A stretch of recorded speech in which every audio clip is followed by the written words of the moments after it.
Muita gente tem vontade de perguntar, mas não tem coragem.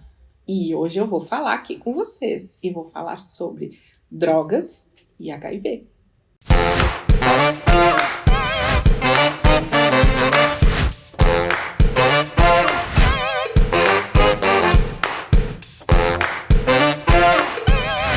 Olá, tá boa, bonita? Bem-vindos ao canal. Já se inscreveu? Ainda não?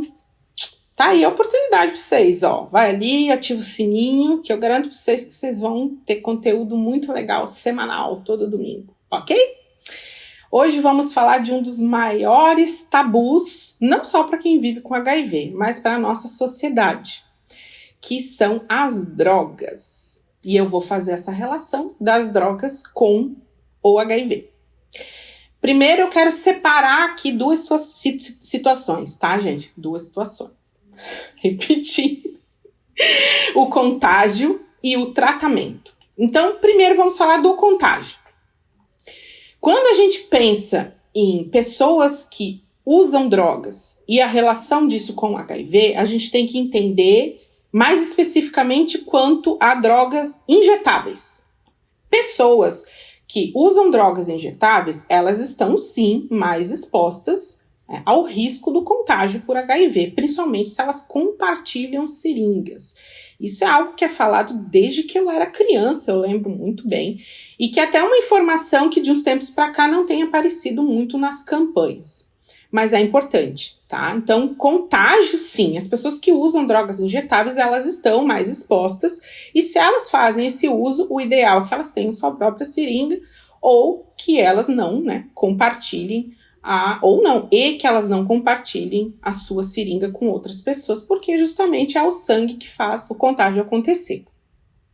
Mas falar que quem usa maconha, quem usa outras drogas sintéticas ou quem bebe a sua cervejinha está mais fadado a contrair o HIV, não é verdade. Porque o HIV, ele tem a ver com o contato sexual, ele tem a ver com o contágio do sangue ou do esperma ou dos líquidos relacionados à relação sexual. Então, se você come mal, se você usa drogas, se você bebe, se você fuma cigarro, fuma maconha, isso não vai interferir no fato do contágio em si. Ele vai interferir posteriormente no tratamento. Então, agora vamos para o tratamento. Eu li vários estudos, tá, para fazer esse vídeo, escrever esse vídeo para vocês. Tive, apoio, consultoria.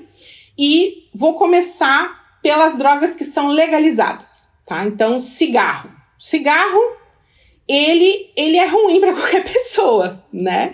Ninguém deveria fumar, mas se fuma, isso não vai fazer com que o teu organismo retarde o tratamento, retarde ficar indetectável.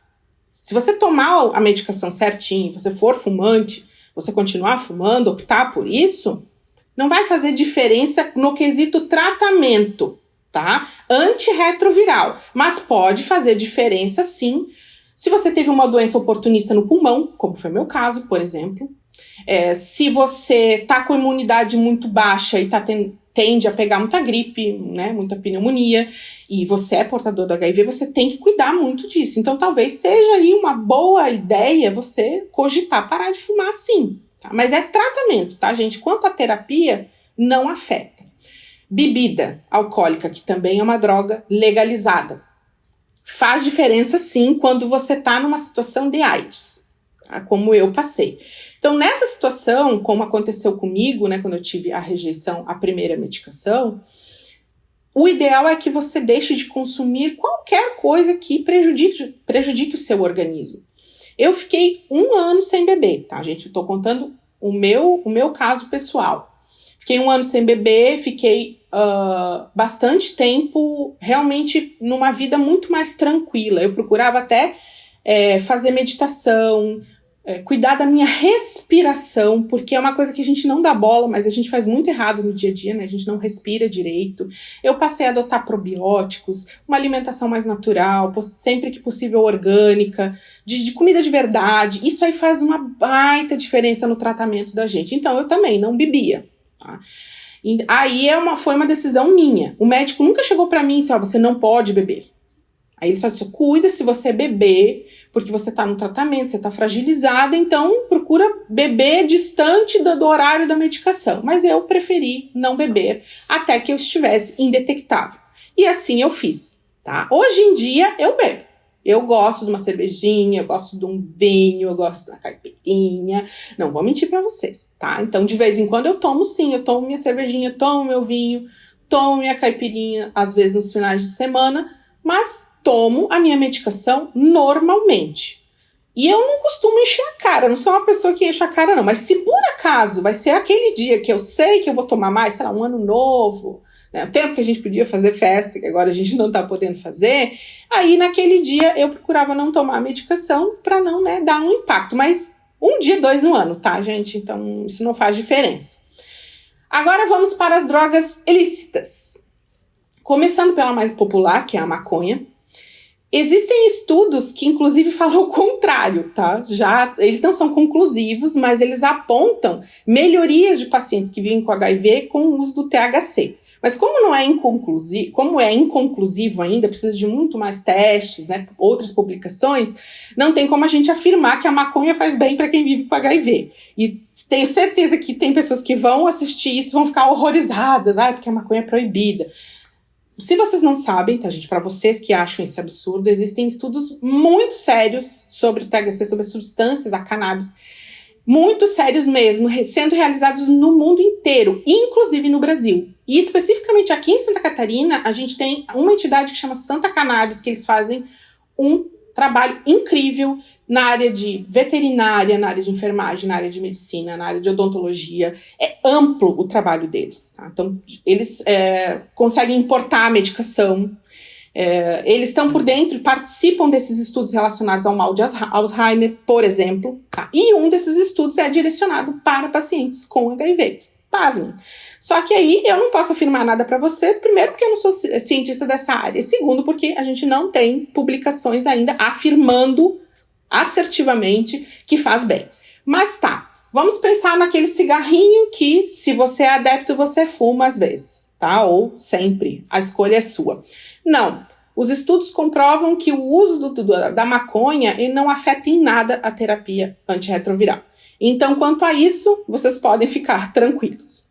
Agora vamos para as drogas sintéticas. E aí eu vou chamar atenção para um estudo que é bastante importante, que ele é relacionado à droga êxtase, que ela nem é mais tão falada porque já tem outras mais modernas. Esse estudo ele foi desenvolvido há alguns anos atrás e ele foi conclusivo, foi publicado, tá? Comprovando que o êxtase, sim, atrapalha a terapia antirretroviral. E ele também atrapalha outros sistemas no organismo que ficam mais prejudicados quando a pessoa vive com HIV. Então, gente, se a gente já tinha uma ideia de que a droga sintética ela não faz bem, para quem vive com HIV, ela é pior ainda, tá? Aqui vocês sabem que eu passo longe da hipocrisia, mas eu também sei que a gente vive numa sociedade hipócrita. A escolha é sua. Mas se você vive com HIV, é legal você não ficar usando essas substâncias, pelo menos não seguidamente. Mas o principal de hoje que eu quero falar com vocês é importante que vocês falem com o médico de vocês, tá? Porque eu sei que podem surgir vários comentários aqui sobre isso. Para responder as perguntas de vocês, provavelmente eu vou precisar da ajuda dos meus consultores, que são médicos de saúde coletiva e de infectologia.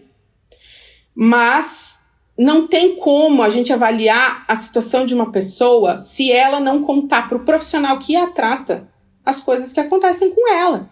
Então, eu tenho vergonha, Letícia, eu não consigo. Gente, não tem que existir vergonha entre você e o seu infectologista. Não tem que existir vergonha entre você e o seu profissional de saúde.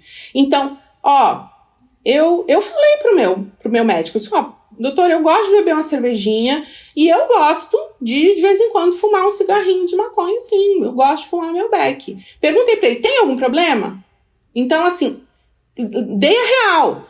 Façam a mesma coisa, porque o profissional, ele existe para isso, gente. Se é uma pessoa que conhece os processos fisiológicos, inclusive que são impactados pelas drogas, são os médicos de vocês. Então, abram o jogo, sejam francos para que vocês tenham, inclusive, serenidade, segurança para fazer as escolhas de vocês. Porque eu não tô aqui para julgar vocês, ninguém tá para julgar para vocês, muito menos o médico de vocês, ok? Então, esse é o principal alerta que eu faço aqui hoje.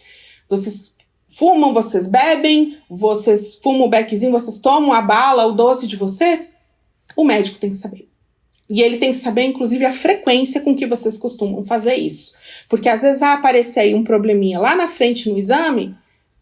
O que aconteceu? Você está com problemas na sua dieta e, na verdade, a pessoa está fazendo consumo de substância, o médico não está sabendo e ele vai fazendo 1000 investigações, você vai fazer 1000 exames porque você não quis dar uma informação fundamental para ele e para o seu tratamento, ok?